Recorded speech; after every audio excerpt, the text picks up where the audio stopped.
Assalamualaikum warahmatullahi wabarakatuh. Di sini saya akan sedikit menjelaskan tentang metode dan teknik konseling kelompok dengan pendekatan klien senteret.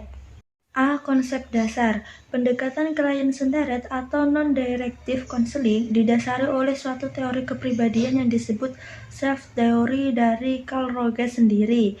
Teori tersebut menjelaskan bahwa kepribadian manusia itu terdiri atas dua unsur, yaitu yang pertama organisme dan yang kedua self.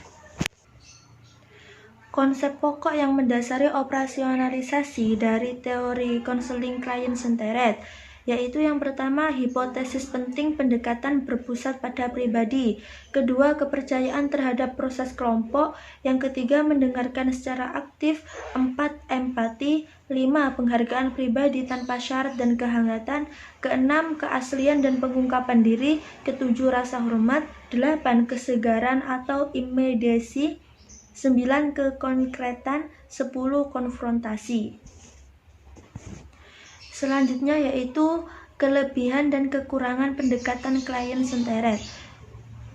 Kelebihan yang pertama, memberikan landasan humanistik bagi usaha memahami dunia subjektif klien, memberikan peluang yang jarang kepada klien untuk sungguh-sungguh didengar dan mendengar.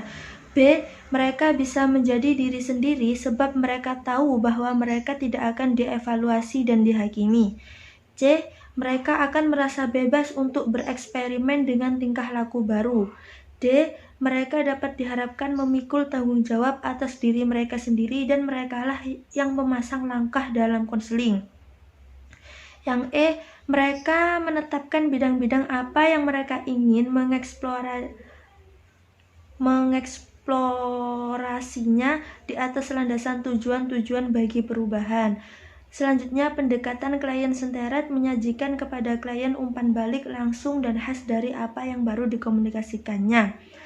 Yang G, terapis bertindak sebagai cermin, merefleksikan perasaan-perasaan kliennya yang lebih dalam.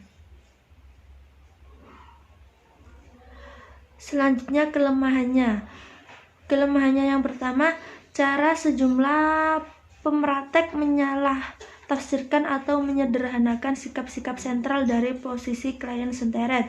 B. Tidak semua konselor bisa mempraktekkan terapi klien senteret sebab banyak konselor yang tidak mempercayai filsafat yang mendasari. C. Membatasi lingkup tanggapan dan gaya konseling mereka sendiri pada refleksi-refleksi dan mendengar secara empatik.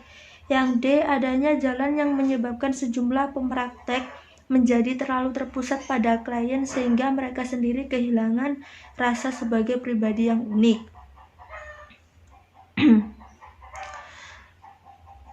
Selanjutnya, tujuan.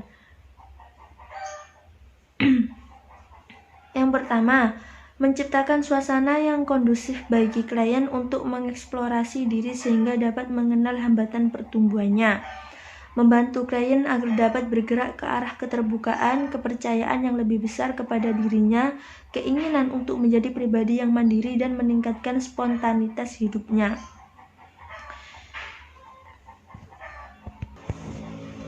Yang C, menyediakan iklim yang aman dan percaya dalam pengaturan konseling sedemikian sehingga konseli dengan menggunakan hubungan konseling untuk self-exploration menjadi sadar akan blok atau hambatan kepertumbuhan. Yang D, konseli cenderung untuk bergerak ke arah lebih terbuka. Yang E, membebaskan klien dari berbagai konflik psikologis yang dihadapinya. F, menumbuhkan kepercayaan pada diri klien bahwa ia memiliki kemampuan untuk mengambil satu atau serangkaian keputusan. G, memberikan kesempatan seluas-luasnya kepada klien untuk belajar mempercayai orang lain. H, memberikan kesadaran kepada klien bahwa dirinya adalah perubahan bagian dari suatu lingkup sosial budaya yang luas. Yang terakhir, menumbuhkan suatu keyakinan kepada klien bahwa dirinya terus tumbuh dan berkembang.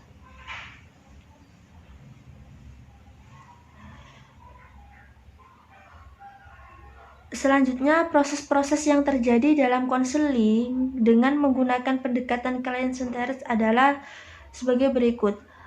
A. Konseling memusatkan pada pengalaman individual.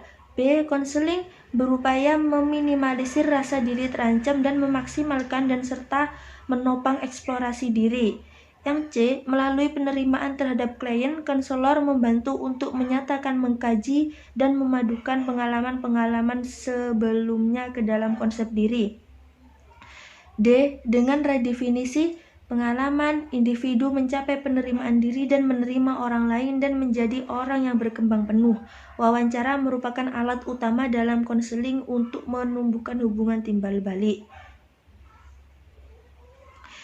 Selanjutnya, teknik konseling kelompok dalam pendekatan klien senteret. A. Acceptance, artinya konselor menerima klien sebagaimana adanya dengan segala masalahnya. Jadi, sikap konselor adalah menerima secara netral. B. Congruence, artinya karakteristik konselor adalah terpadu, sesuai kata dengan perbuatan dan konsisten. Yang C. Understanding, artinya konselor harus dapat secara akurat dan memahami secara empati dunia klien, sebagaimana dilihat dari dalam diri klien itu. Yang D. Non-judgmental, artinya tidak memberi penilaian terhadap klien, akan tetapi konselor selalu objektif.